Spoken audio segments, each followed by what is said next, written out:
Greetings, everybody. Welcome back to RichTalk. Feeling great today. Really happy to be back. So, you watched the first video. We talked about acing your interview, your next interview. We're giving some tips and some steps on how you can maximize the opportunity that you get for an upcoming interview or preparing for an interview. All right. So, we gave some tips and some strategy in the first part one. So today we're going to go a little bit further with some more tips. All right, so just before we get in, please hit the subscribe button, subscribe to our channel. If this message is reaching you, let us know. If you have questions, feel free to send us a ping. Our email address is listed on our channel. So feel free to email us at richtalk7@gmail.com. All right, so the first point that we want to get into is dressing well. In order to ace the interview that you have tomorrow, next week, or whenever, you have to dress well. You have to carry yourself with class. Now, the dressing is a little bit interesting because that changes depending on the culture or the organization. So I want you to do a little bit of homework. In dressing well, do a little homework. If you are a graphic designer, and you may be working with a startup, or you say, for example, you're a app developer, software manager, whatever the case may be, you may be working in a startup space or a creative space. Sometimes they're not as formal, so maybe a full-blown suit with a tie, pocket square may not be what the norm is.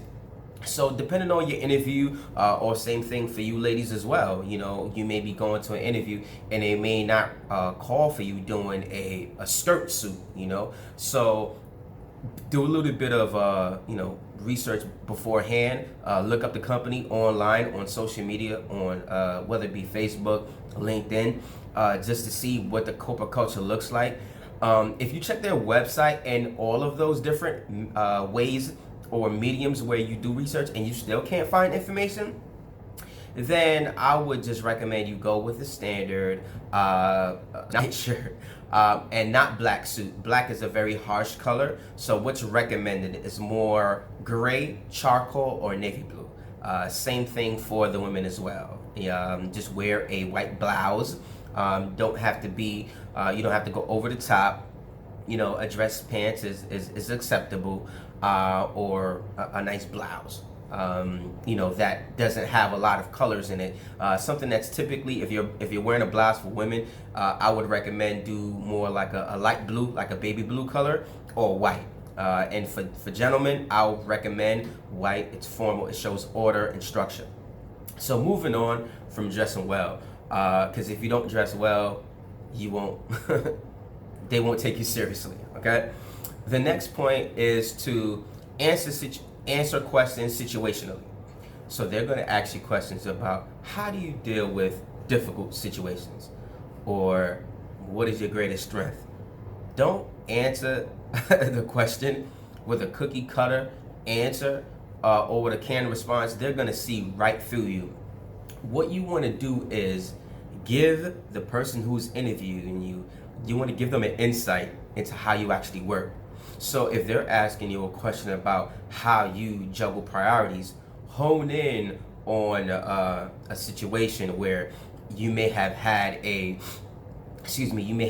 upgrade initiative or project. Say you were upgrading your help desk software, or say you were building a new software for the organization, and you had these two things, but you also had something else that was jarring for your attention.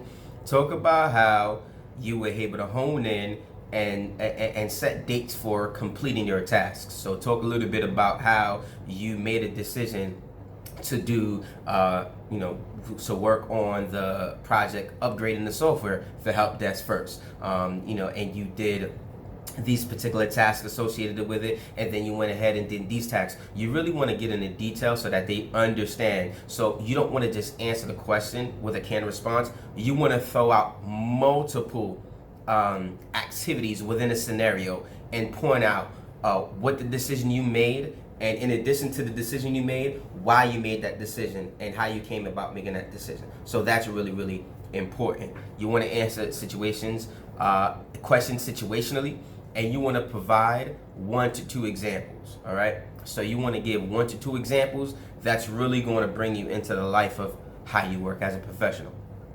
The next point is to develop and maintain good body posture. So when I mean good body posture, I mean sit upright when you're interviewing with the person. Make sure that your body is aligned with that person. Do not slouch in your seat.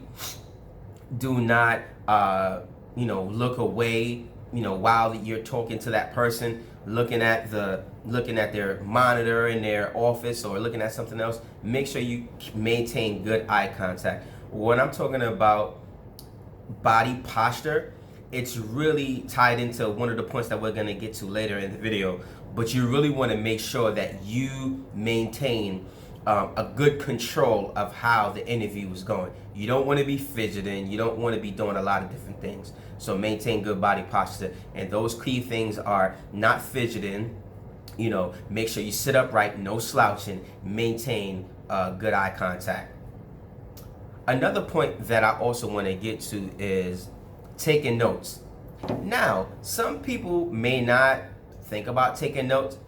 Truthfully, I've done this in interviews and it's proven to be very effective. As a matter of fact, when I actually did an interview before, the hiring manager made mention to me, wow, I'm really impressed, Richard. You're actually taking notes. That shows you're paying attention. And to that point, when you are in an interview and someone is talking, now you're not writing notes about what you're going to say. No, you're taking a collection of what that person is saying, key things that person is saying. So if you are an engineer, or say for example you are a school teacher, right, or a plumber, it could be any space, and the person interviewing may be talking about, okay, this is one of the mission items that we're going to be doing in the curriculum, or based on the area that this landmass is in, this is how we're thinking about doing some of the green spaces in terms of some of the architectural plans, or in terms of the plumbing work, we're going to be doing an overhaul from natural gas to some other sustainable source. These are things that you want to make a note of. When you are in an interview, you are nervous. I mean, most people are going to be nervous, right? So you're not going to be able to retain all of this information. Taking notes allows you to be able to hone in on important items that are mentioned, and then you're able to, as you are following up in your closing of the interview, you're able to give a really strong closing statement, because typically sometimes in an interview they may ask you at the end, why should we interview you?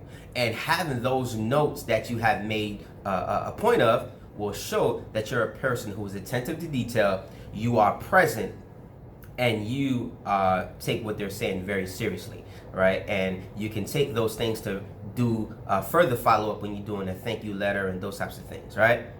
The last point that I want to touch on is to project confidence.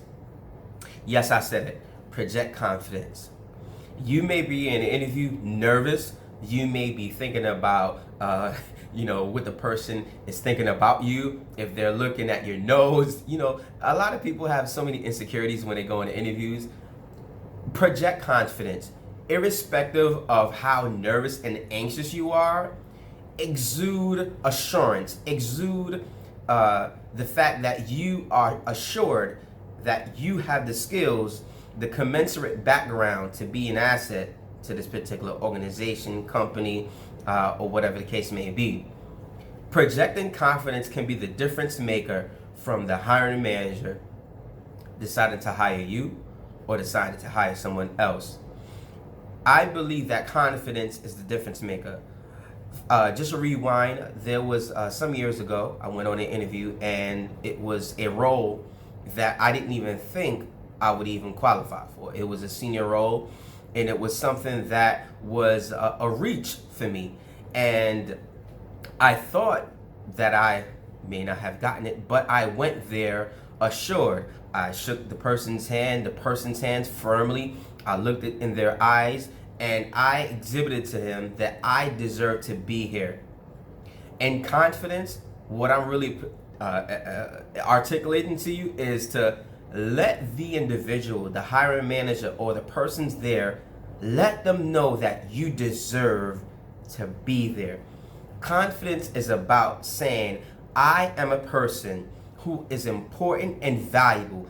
I have something worthwhile to contribute to this particular space, and you deserve to be here.